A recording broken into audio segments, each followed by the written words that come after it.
Today, in our series on transforming African heritage into wealth, we are welcoming Tendai, co CEO of RUKA Hair. Since 2020, RUKA has been in a mission to create hair and beauty solutions that truly work by listening closely to consumers and tuning outsiders into insiders. Tendai, thank you for joining us to talk about how your journey with Ruka is changing the future of the black hair industry. Absolutely. Hi, everyone. I'm Tendai, the CEO and co founder of RUKA Hair. And RUKA is creating an ecosystem of textured hair products that are led by innovative science, community, and all around focus on bringing the joy back into the textured hair experience. We are very interested on getting some insight about the potential for the market of the hair extension. Can you tell us a little bit more about this market and how does it operate, as well as the business model for Ruka Hair? Yeah, so a bit about the hair market. I mean, we predominantly operate in the hair extensions market, which is, for those who don't know, human hair or plastic synthetic hair are the predominant offerings. And we like to think of ourselves as an alternative fiber brand because we've recently launched Synths 2, which I'm wearing right now, which is made out of a collagen fiber. And I think what we're seeing in the market is this is a rapidly growing market. It's fueled by a consumer that has, really interesting trends, wants to experiment, but also is growing in awareness about her health and is growing in awareness about her expectations of what products deliver. And so we are seeing a shift in this market that's not only growth in revenue and demand, but also growth in the expectation of the consumer. And I think on the other side of it, we have these complementary range of wet products, our hair perfume, our gels. And what we're also seeing is a consumer who wants ease. They don't want to have to think about, okay, which I'm going to have to try the 10th gel to see if it's going to work on my hair. They actually want to know that I can get my ponytail the same place that I get the gel so I can do the style all in one look. And that's, I would say, the main trends that we're seeing in the market. So, Tende, your brand is revolutionary. This is a hair extension brand that feels definitely feels like a tech company because there is so much science and technology into the fabrication, the thought behind your product. How how come is it can we compete with Ruka? Is this even possible? Because your brand feels like a revolution. Well, I would say, like, the hairspace, unlike the rest of beauty and skincare, I would say it's quite archaic. And so for me, maybe that's just the way my mind works, but I see so many opportunities to really change things. And we've really gone in on, product and specifically hair extensions. That's where we've really chosen to be our playground. And we've really said in that playground, that's the space where we want to completely reimagine what that experience looks like. But I think there are so many other areas. There's service, I think we saw a season where you had Treat Well, you had Fresher, but we haven't really seen anything by way of booking and services really upgrade since then. And that's one angle. There's so many steps of the journey, which I actually think there is this fallacy that people like to talk about as if the marketplace is flooded. I don't think we've seen anywhere near enough innovation within the hair space. And so, my advice to new brand owners or new founders in the space would be actually like take a step back and ask yourself if there were no barriers and you wanted the perfect experience, what would that look like? And pick one of those steps and just attack it. So, how big is the innovation drive in your brand? Innovation is huge in our business because for us, I very much made it clear to my team that I didn't want to be another brand that just buys and sells. There are many of those brands, right? And they make money. So, I completely understand the pull. But I think as someone who is a consumer, I knew that I wouldn't feel okay knowing what I know about the space, not changing things. When I think of the lack of ethical regulation that exists, when I think about the lack of safety standards and the fact that that exposes black women to carcinogens, it exposes them to lead, vinyl chloride, really harmful ingredients, it is not enough to just buy and sell product. Actually, we have to change things. And so I knew from the very beginning that innovation would be the way that we radicalize this experience and bring about safety and standards that haven't existed. I've always loved your brand for the way it's creates connection with your consumers. I think you're one of the best at understanding a market, flipping it around, playing with the trend, but also what you do really, really well is to listening to your consumer. So what have you learned? What have you learned by the people that consume your product? So I think what I've learned is that in a space like this, people have a lot to say. And what you want to make sure you distill between and create room for is both for people to share their bad experiences and their trauma, but also for people to dream. And I think sometimes if you don't distill the two things, you could take the wrong information and apply it incorrectly. What do I mean by this? Let's take the hair space where for a long time, a lot of people were used to an itchy scalp. If you ask a consumer, they might say, well, that's normal, and that's their trauma speaking. And if you take that, you might say, okay, well, if it's normal, there's nothing to change.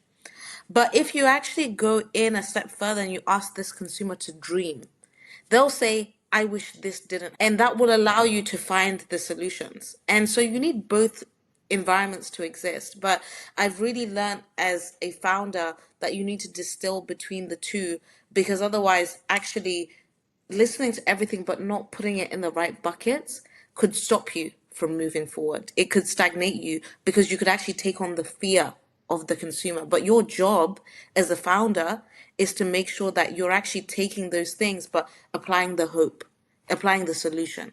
And those are difficult lessons to learn, but they're very important. Listen to learn. What have you learned from your consumer? What was the biggest lesson that you learned? I've been speaking to a lot of entrepreneurs, and we spoke about the African consumer, and the stereotype are so strong, and I've learned so much about how people are consuming on the continent. Now, when it comes to you, the people that comes to your event, buy into your brand, buy into your event, who did you thought that they were, and what have you learned that they were not? When it comes to the African consumer, right, I think one of the misconceptions that I was told a lot was that this consumer only cares about price. They only care about them getting the cheapest thing possible. And I think that narrative has led to a lot of bad practices by other businesses. I remember there was a big scandal of like sanitary towels, sanitary pads that were being sold into Africa that actually were causing serious toxic reactions, right, in women who were taking them. And that was because they were trying to cut down their unit costs to sell something cheaper into the market, but by doing so, actually violating a lot of the safety standards that they would have if they're selling in the UK or if they're selling in the US.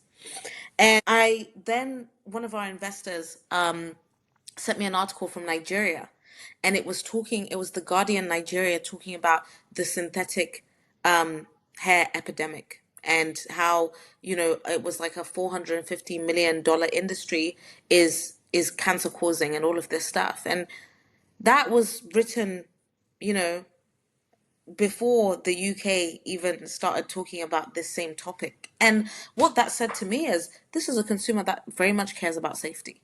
They very much care about these things, but they're not being given the same luxury of even having the choice to pick the safer product, because the narrative is actually they don't have as much money. They want the cheaper thing, whatever way they get it. And so I think for me, the U-turn has been, how do we balance accessibility and affordability without compromising? And that's important. So, in addition to do the extension, you also do wet product, and we know that regulation are really big. So, how does regulation accelerate or stop or slow down your expansion plan? I think regulation should be there to protect the consumer when they can't protect themselves.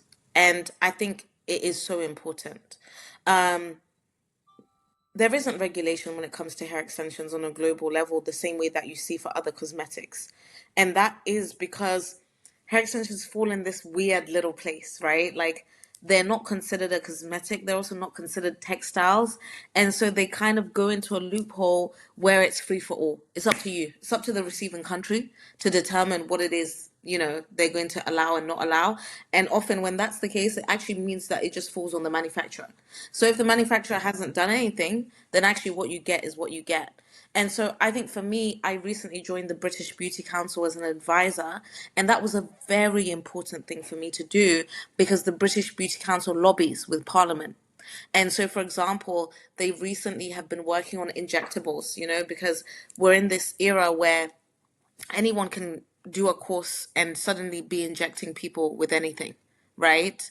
And they've been cracking down on that. And I think very similarly, we need to see a crackdown in this space. We are talking about a good that currently contributes or is active within the human trafficking ecosystem, right? There was almost $1 million worth of hair seized in US customs about 2-3 years ago because it came from a Chinese prison camp. And that is the instances where it has been stopped and found. What about all the other instances where it hasn't even, that search hasn't even happened, that investigation hasn't even happened? And so I do think regulation is important to crack down on this because at the end of the day, this is a highly demanded good. In South Africa, theft of hair extensions exceeded that of solar panels, as in the thing that you use for energy. The hair exceeded that. But we're talking about a product that at the end of the day, people use every day. And so I do think it is important that we really start to discuss it, not as a nice to have thing that, people, this is a core product that is a core part of the beauty ecosystem and it should be treated as such.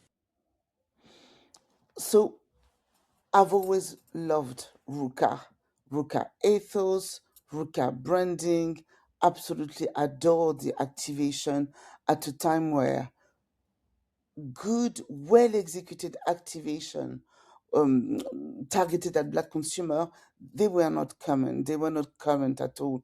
It was really, really hard to find by. Um,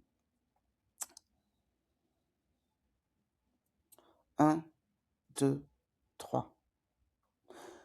What I have always loved with Ruka is your execution in your pop up, in a time where, at a moment where people, black community didn't have access to good quality activation.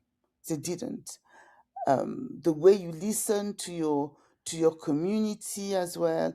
Your message is very clear. Your brand is very recognizable.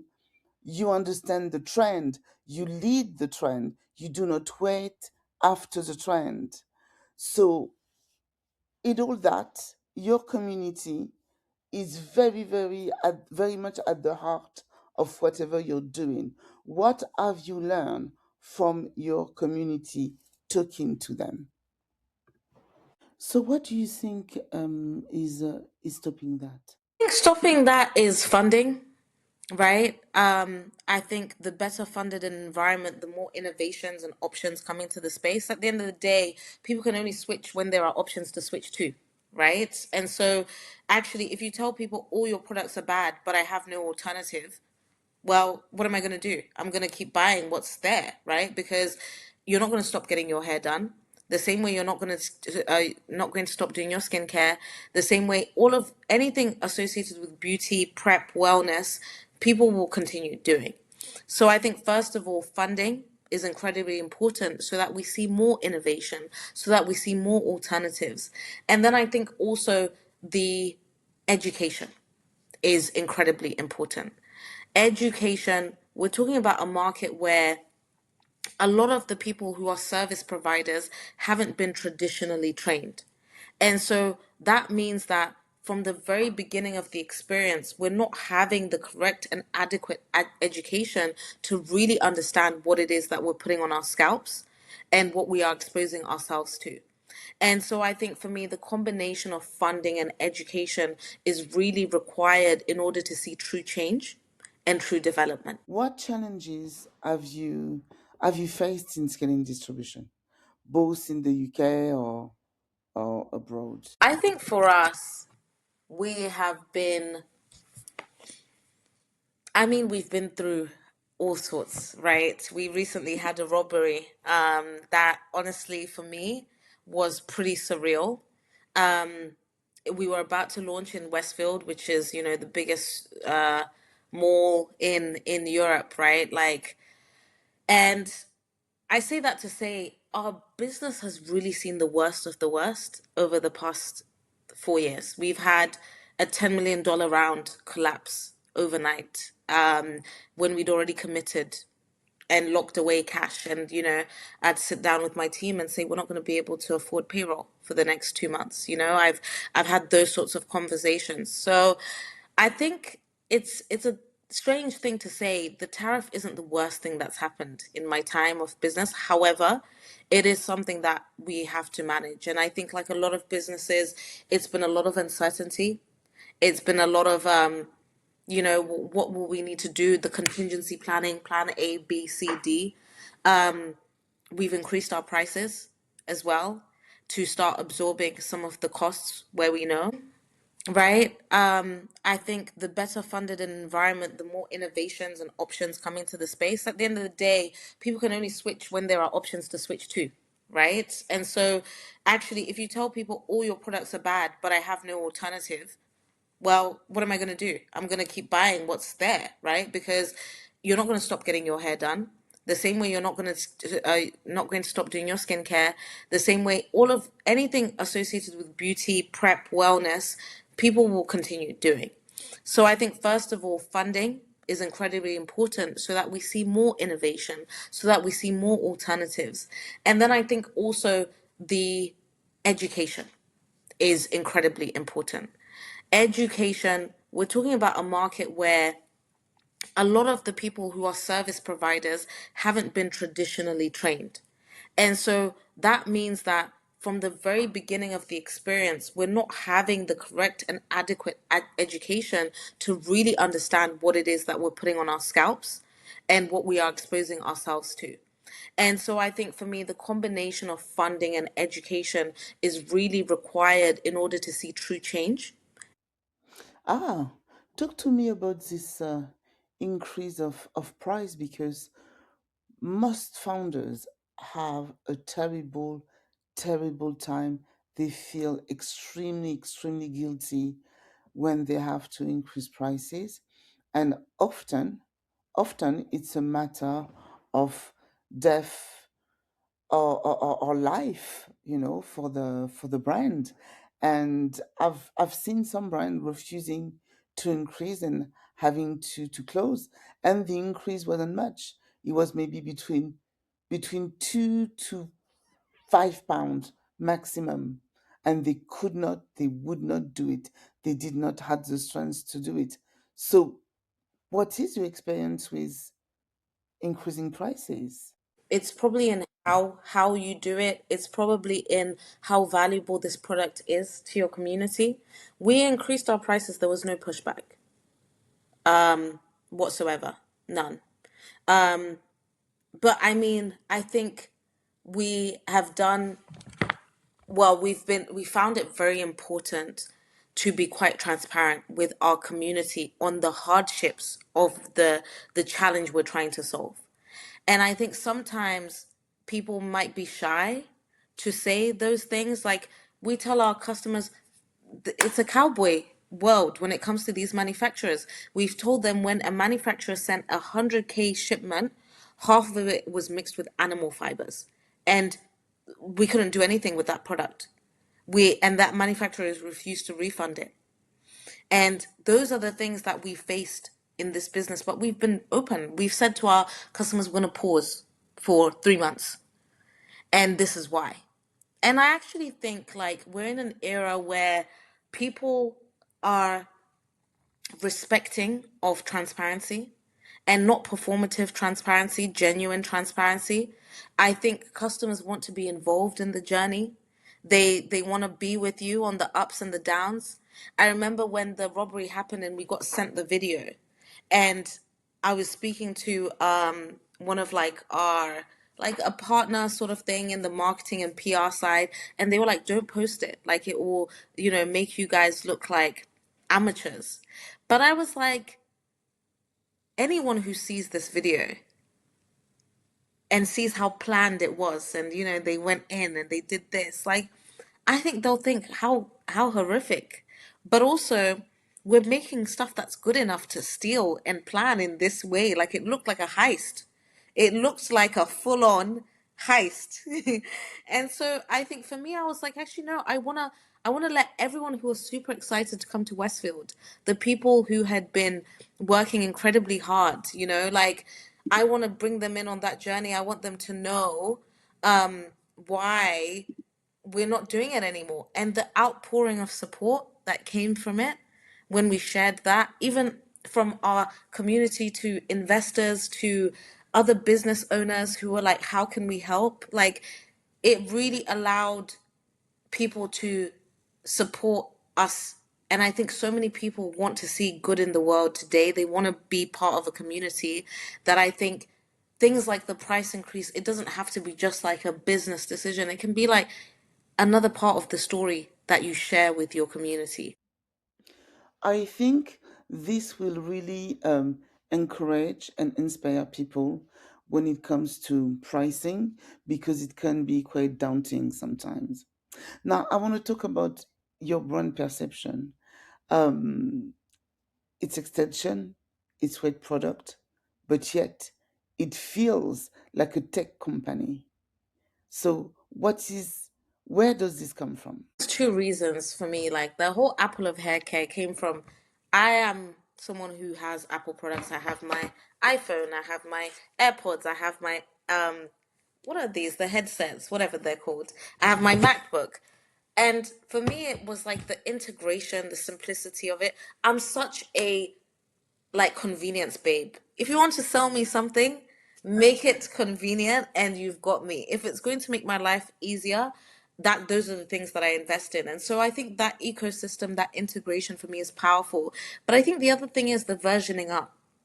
I've always spoken about RUKA inversions, like right now we're actually on V3. And V3 was a pause, it was a reflection. On synths, we're on synths 2. But I think so many brands are scared of like versioning up and like having that iterative mindset, whereas for me, I love it. I love a rebrand. I'll rebrand myself every 3 months, I start a new like fitness challenge for myself all the time. And I just am like, I think that notion of like we're on iPhone 17 and they're gonna go up to whatever iPhone, and maybe they'll then switch products and start something else, and then it will be like iPod, 63 or whatever. But like, I think for me, I am really inspired by that like design led, tech led thinking. And so with RUKA, like, Synths 1 for us was like the basic collagen fiber. It was a test, like, how will people respond to this? Synths 2, we've upgraded. It feels more like human-like feel.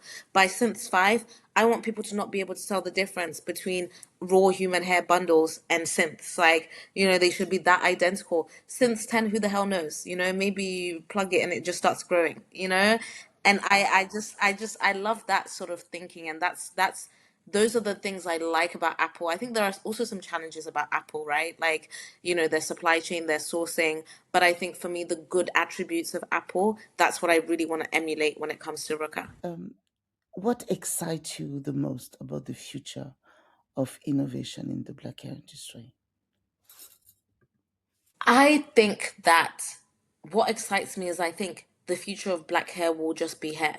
What I mean by that is sometimes when you're solving the most complex part of an industry, it then ends up setting the trends and it becomes synonymous with hair.